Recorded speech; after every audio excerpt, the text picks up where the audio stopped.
Subscribe करिए fast runner horses YouTube channel को, जाने भारत में होने वाली घुड़दौड़ प्रतियोगिता की लेटेस्ट वीडियो। बहुत अच्छा। हर कोने से तालियां, जब हर कोने पे घोड़े आपके सामने क्रॉस करें तो ताली बजा के उनको इशारा करते रहे।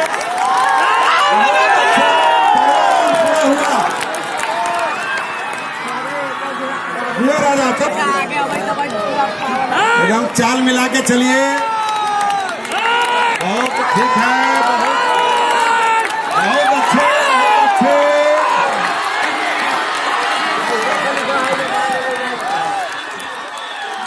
शिवाजी, तुम्हारा यहाँ तीसरा राउंड आप पहुंच रहे हैं। तीसरा राउंड आप पहुंच रहे हैं। ये बहुत ठीक है। तीसरा राउंड पूरा हुआ आपका। 2 राउंड अभी और आना है। 2 राउंड अभी और आना है।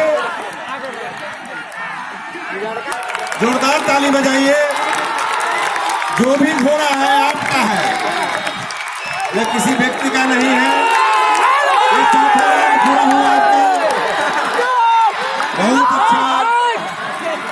चौथा राउंड आपने पूरा किया है। ये लास्ट राउंड आप आ रहे हैं।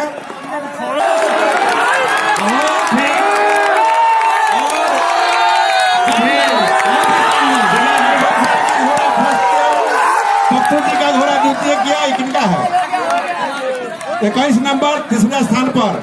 अब निर्णायक मंडली का निर्णय आएगा। सभी लोग